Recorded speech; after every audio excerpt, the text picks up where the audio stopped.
Well, as we look around a little bit, it seems like most people have returned to their work offices. Meetings are now back in person and events are being planned.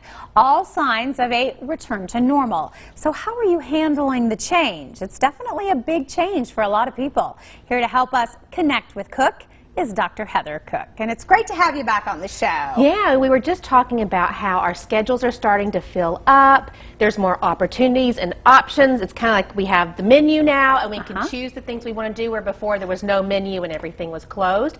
And so how are we adapting to the fact that we are, in some sense, returning to normal? Yeah, starting to see festivals and weekends planned with lots of activities. So if you want, you can sort of go here and go there and do that. Meetings are back now, most of them in person, and a lot of people have dusted off their home office and they're back. They are, and so I promised myself there was these pockets of time that I relished from last year. You know, in reflecting upon the year, there's some good that came out of it. As you know, time is a precious commodity. In how we chose to spend that time when we didn't have options, we kind of remembered, oh, it's nice to breathe, it's nice to take a break.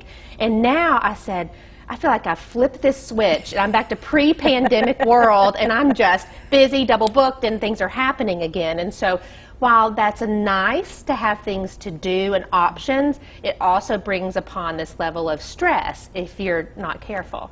Well, plus I think we're not really used to it, so now we're having to be productive and sort of maximize our time again, where before we were like, I guess I could, you know, go outside for a little bit, maybe take a walk, you know. So it's just totally different. It is different, and I feel like I promised myself that I would remember what last year felt like when I enjoyed those pockets of time. And it's like now I feel like I am busier than I was pre-pandemic. Now that's probably not true. It's probably because we went a year without doing much, and so we don't remember what it feels like to be extra busy. But for me, it's been this almost like this wall, like, whoa, wait, do I really want this? Right. And is this what I'm headed towards? Is this normal again, or what is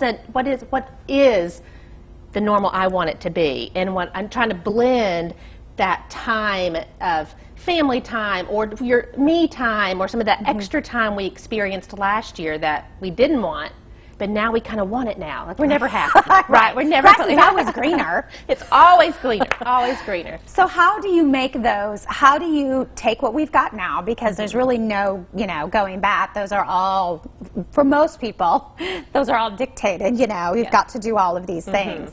But how do we hang on to the good parts of what we did like last year?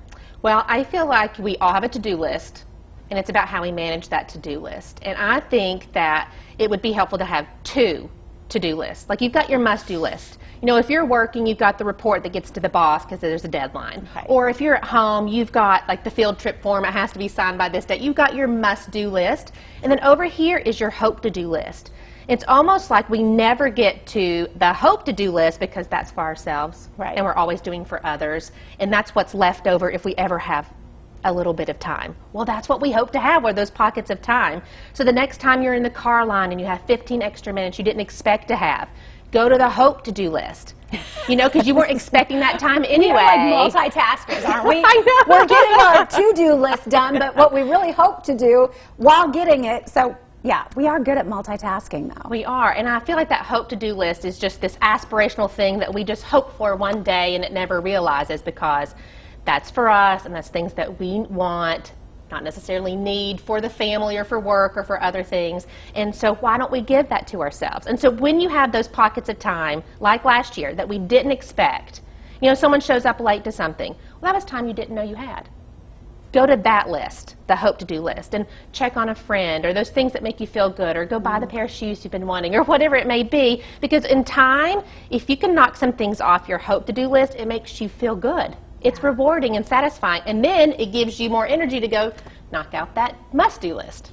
So a little balance. A little balance. And the nice thing is, I think we've really learned to, I remember your segment that you came in and you talked about the joy of missing out. Yeah. I'm a lot more intentional about what I want to do instead of just committing because I think I should.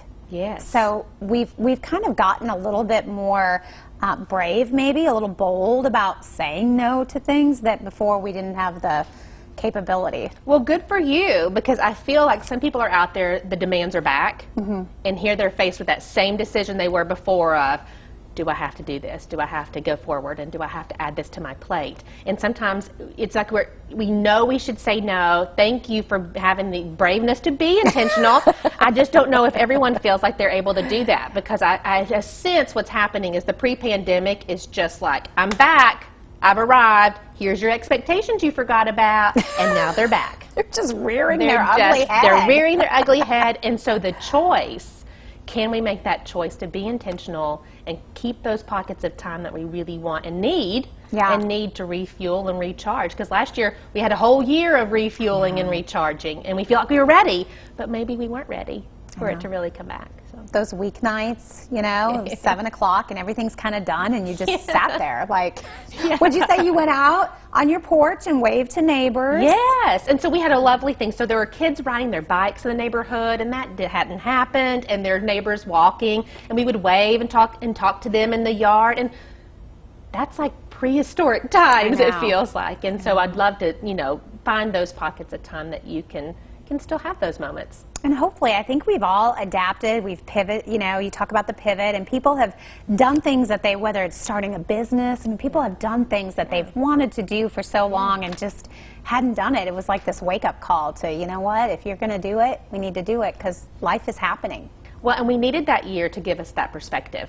We did. You know, it had to be forced upon us to allow ourselves the time to say, okay, here's what I really want out of my life, and here are the things I really want to focus on and make my true priorities, versus what the world was telling me they had to be. Yeah. I like your hope to-do list. Hope to do. We all need a hope to-do list. So much better than my to-do list. It's upstairs on my desk right now.